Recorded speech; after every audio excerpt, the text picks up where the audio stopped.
My name is Emily Hayes. I'm 34 years old, and on this Monday morning, precisely at 8:12, nestled by the window of the daily grind, I watched the towering, glass-encased structure across the street, Zenith Innovations, begin to buckle under its own weight of hubris. This was the tech giant where I'd poured 6 years of my life, a steadfast Aries dedicated to creation, until last Friday when I, for the third time in a month, refused to work unpaid weekend hours. That's when the nothing worked on Monday plan truly began. Let's rewind to my start at Zenith. It was a scrappy, ambitious cybersecurity firm united by a mission, safeguarding the world's data. I was the second engineer on their infrastructure team. We were a real team then, celebrating milestones with pizza and late-night laughter. I even built the first adaptive firewall, nicknamed Chronos, from scratch in my tiny apartment, fueled by 2 monitors, my cat Jasper, and endless coffee. I was the go-to person at 3 a.m. My code was robust, my documentation exemplary. More than a paycheck, I was building something vital. But good things often change. 2 years ago, a larger corporation acquired us. On paper, it was a strategic alignment. In reality, it was a slow, suffocating dismantle. HR started spewing phrases like performance elasticity and revenue efficiency. Our new CEO, Arthur Sterling, came from finance, once quipping, "Tech is just numbers with extra steps." A massive red flag I missed. It worsened with Valerie Stone as our new department head. Polished, MBA-wielding, early 40s, she spoke in buzzwords and timelines, looked impressive in meetings, but knew nothing about system load balancing, let alone Chronos. I tried to give her the benefit of the doubt, hoping she'd learn. I was wrong. "I need you to run a full system audit by Monday," she casually stated one Friday afternoon, tapping her tablet like ordering a latte. "That's a minimum 20-hour job," I replied, trying to be calm. "I can schedule it for next week." "Weekend work builds character, Emily. Not everyone is cut out for leadership." With my typical Aries directness, I said, "No, not dramatic, just clear. I'm not available for unpaid weekend work. My contract outlines a standard work week. If you want the audit by Monday, I'll require overtime approval." Her eyes flickered, calculating. She said nothing, just tapped harder.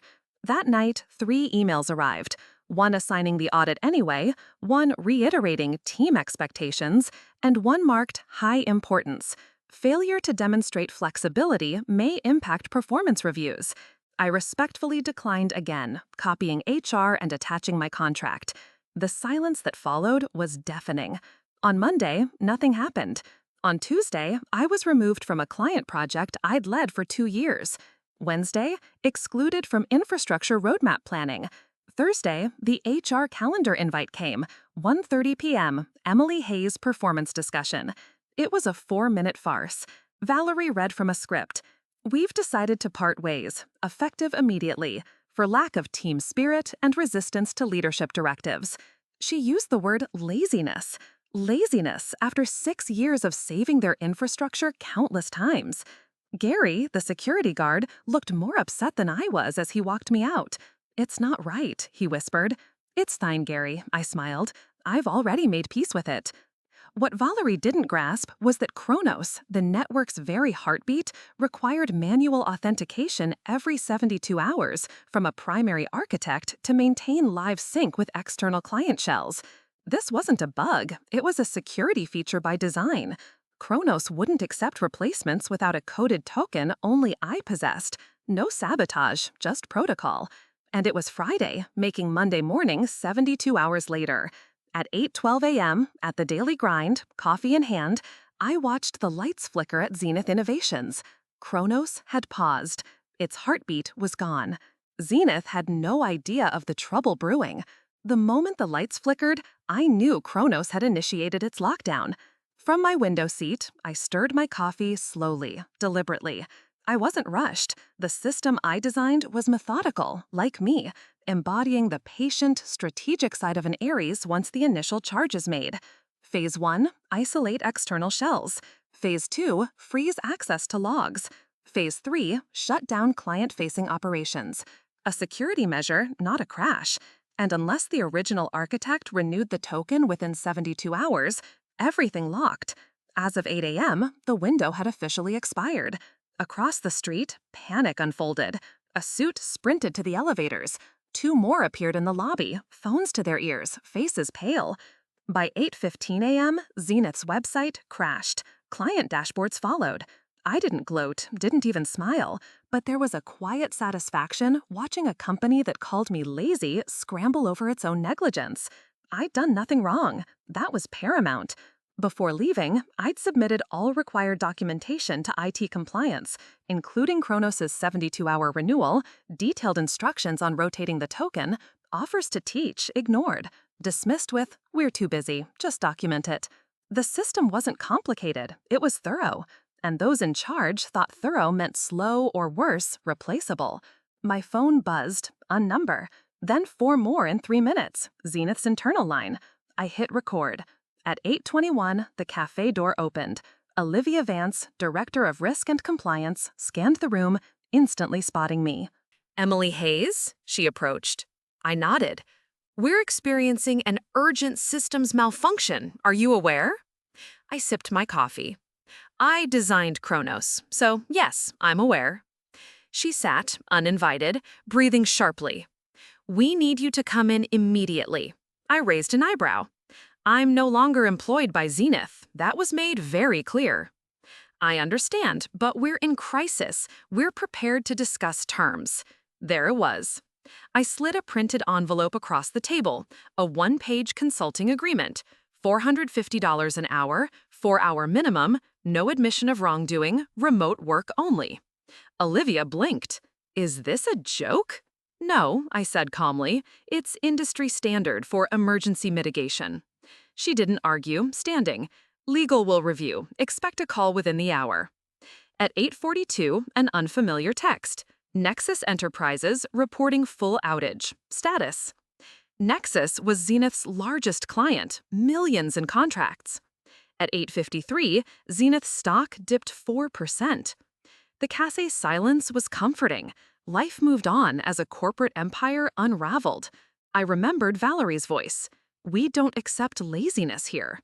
What she didn't know was I'd worked every unpaid weekend for almost a year before saying no. I said yes when my mother had surgery, when my ex moved out, when Jasper was dying, and I should have been home, not debugging servers at 11 p.m. Saying yes only earned more demands, not respect. The first no got me called difficult. The second, uncooperative. The third, fired. I finished my coffee and ordered another, black, no sugar. At 9:07, legal called. They agreed. By 9:12, I was logged into Chronos from my laptop via VPN. Primary architect recognized. Proceed with recovery.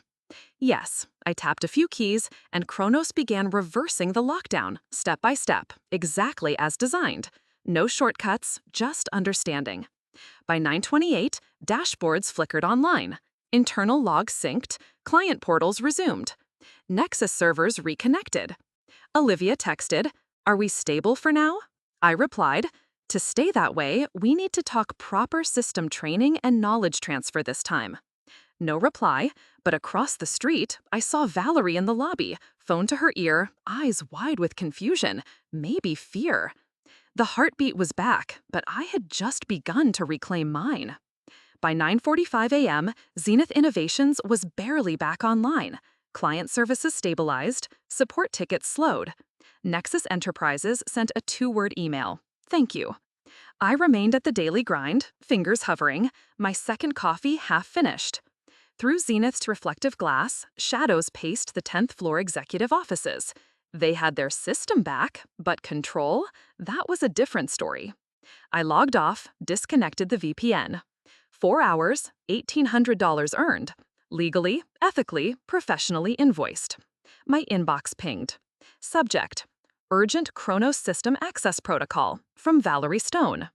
The same Valerie who'd called me uncommitted, dismissed my concerns, said I lacked team mentality. And now, without apology, she requested access to the very thing she'd tried to erase me from. Emily, we urgently need the complete documentation and access credentials for Chronos to avoid future issues.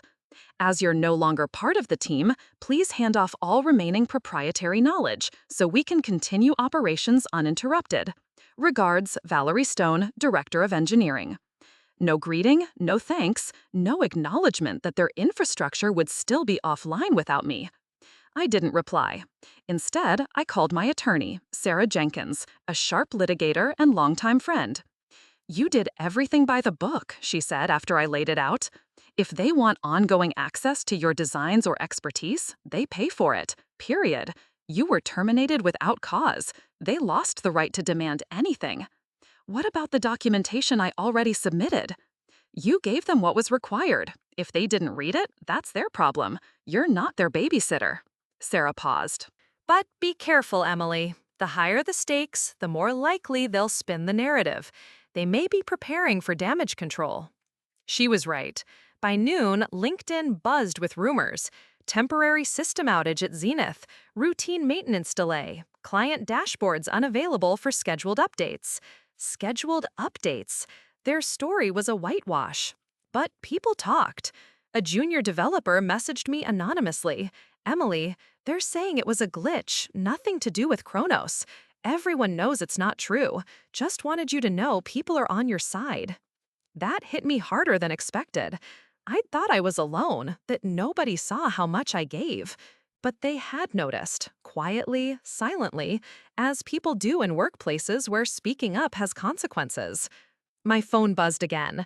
Noah Sharma, lead backend developer, someone I'd worked with for years. Hey, they pulled me into a meeting this morning asking if I could help simplify Chronos. Said it's too complex and they want to refactor. Just thought you should know. Also, Valerie tried to blame the outage on a corrupted deployment. I told them she was wrong. I blinked. They weren't just spinning, they were rewriting history. I typed back, "Thanks for standing up. Be careful." He replied instantly, "Already backed up all my emails. Learned that from you." I exhaled slowly. The air felt different, sharper, braver. Because when you're called lazy, difficult, replaceable long enough, a part of you wonders if it's true. Yet, when their world crumbled, who did they call? Not Valerie, not the new DevOps manager, not the yes people. They called me, and they would again. Chronos wasn't just code. It was years of architecture, security layers, and situational logic understood only through time, trial, and error. You couldn't fake or copy-paste that experience. So I did what they refused. I documented the truth. Not code, but a log, a record of every email, every incident, every ignored warning. Every time Valerie dismissed protocol, every time I offered training and was told, not now. If they framed me as the problem, they'd have to answer for the receipts. At 12:43 p.m., a new email arrived. Subject, request for consultation, Chronos Infrastructure Transition Plan, from Olivia Vance, not Valerie. I smiled. Finally, someone realized the difference between liability and value. By 1:10 p.m., I was on a video call with Olivia, now in a private office, blinds drawn. "I want to be clear," she began, calm but focused. "This is not a request for free information. We'd like to contract you again, short-term, to design a transition plan for Chronos so future administrators can manage it without dependency on any single engineer." There it was, dependency. I understood. A single point of failure, me, had brought the company to its knees. In tech, that's a nightmare. No matter how talented, if a system is architected around one person, executives call it a risk. "I'm open to that," I replied, measured, "but let's set some boundaries this time." Olivia nodded. We agreed on a 2-week engagement, part-time, remote, my standard consulting rate. I'd provide documentation, walkthrough videos, and, crucially, knowledge transfer sessions if the company identified personnel with the qualifications to manage Chronos.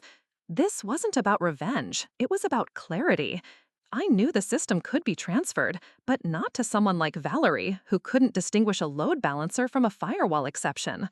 I signed the agreement by 3 p.m. That evening, Olivia sent internal notes and system logs from the outage window. I reviewed them, alone in my apartment, Jasper curled beside me. The reports confirmed my suspicion. Valerie had authorized emergency admin access to Chronos Sunday night without a renewal token, triggering the autonomous lockdown. Not sabotage, but ignorance and refusal to ask for help. The log showed 5 failed attempts, escalating to a security warning, then full isolation. I recalled my training offers, the ignored emails and invites, Valerie waving me off. "We don't have time, Emily. Just put it in Confluence." She hadn't just dismissed me, she'd dismissed preparation itself. By midweek, my documentation sessions began. Olivia arranged for 3 engineers to attend virtually: Noah, backend, Chloe, networking, and Liam, a new hire. All capable, professional. None pretended to know everything. They asked questions, took notes. Liam stayed after our first session.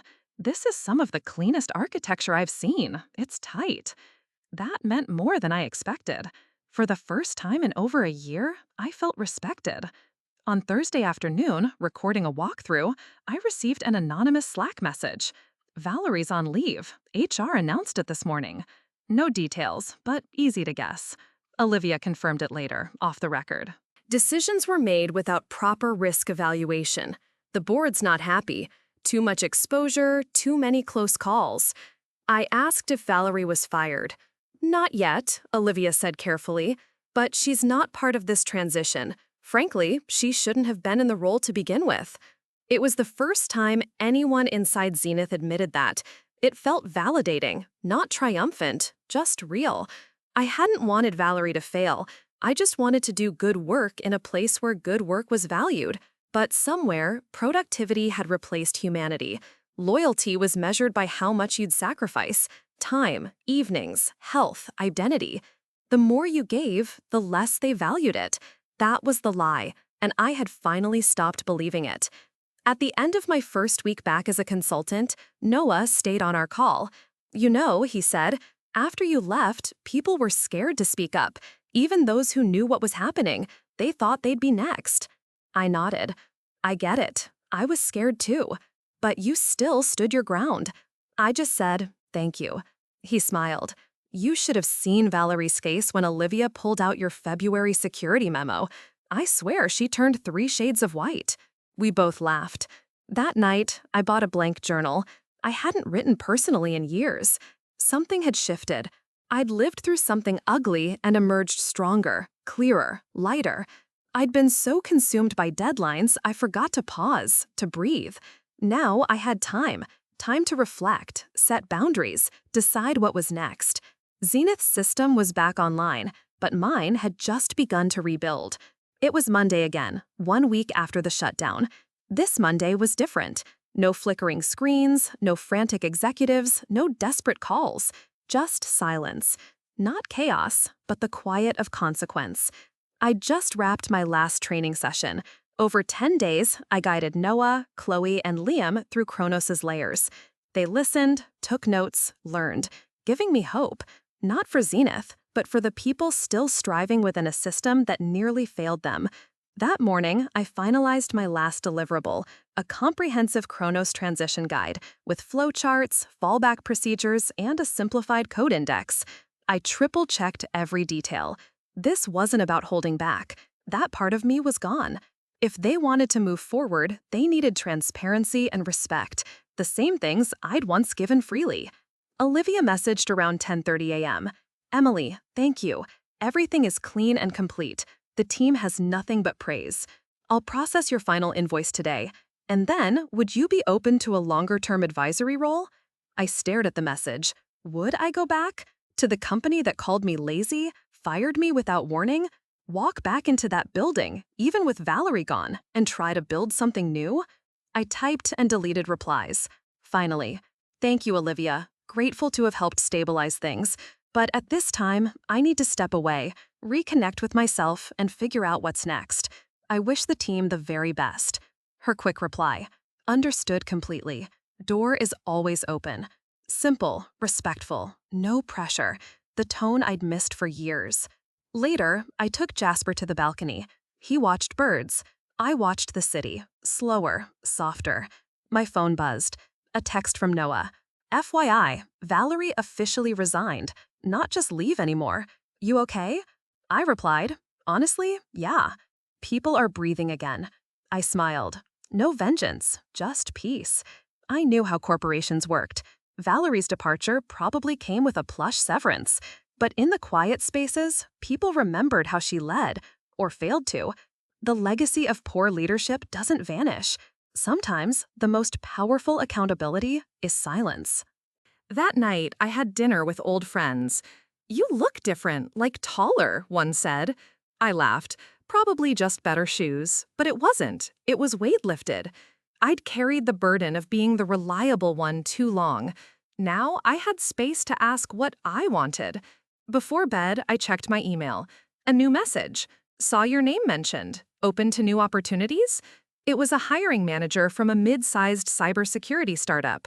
Impressed by how I handled the Zenith situation. Someone on their board had ties to Nexus and heard the unfiltered story.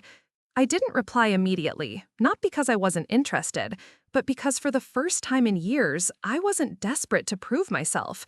I already had, and that changed everything. 2 weeks after my final day as a Zenith consultant, I stood before a blank canvas. It had been years since I painted. Before Jasper, before Zenith, before work crept into my weekends, then evenings, then my identity. I dipped the brush slowly into deep blue acrylic, hesitant, then a long stroke across the center. Not perfect, but mine. Jasper purred by the window. For the first time, I wasn't racing someone else's deadline. No urgent pings, no late-night server patches. Just quiet.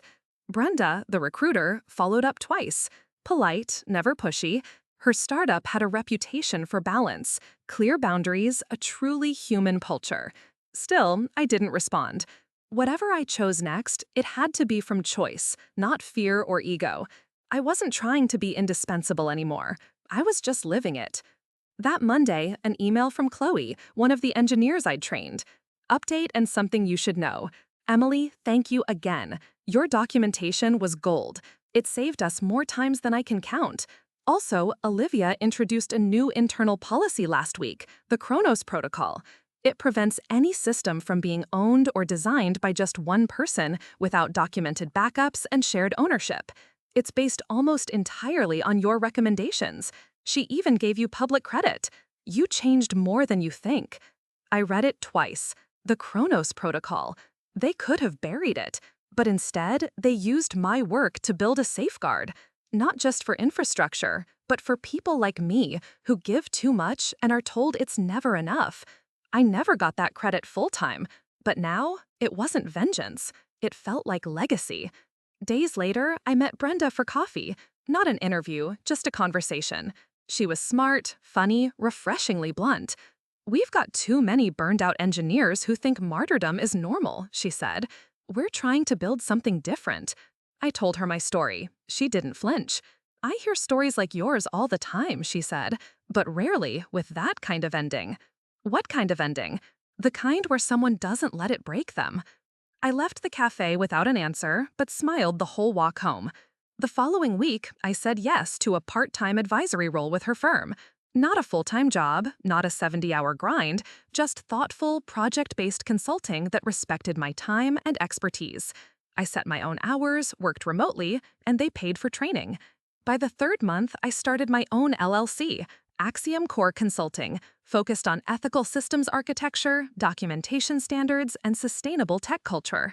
I named it Third Hour Technologies, a private nod to the 72-hour Chronos window. Clients came slowly, then steadily, not from aggressive marketing, but because I built quietly, carefully, truthfully.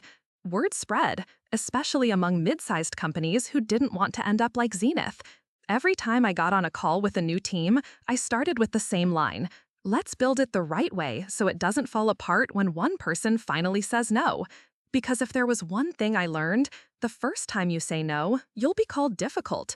The second, replaceable. But the third time, if you do it right, you'll be called necessary. That's the kind of change that lasts. As for Zenith Innovations, I hear they're doing fine. Olivia was promoted to COO. Noah now leads the infrastructure team. Chloe's mentoring junior engineers. And Valerie? Last I heard, she'd taken a consulting role at a finance firm in Denver. Let them have their tidy ending. I got the better one, the real one. Every morning, sipping coffee beside Jasper, surrounded by unfinished paintings and open windows, I'm reminded of the moment it all shifted. Monday morning, 8:12 a.m., when Chronos went quiet and I finally heard myself again.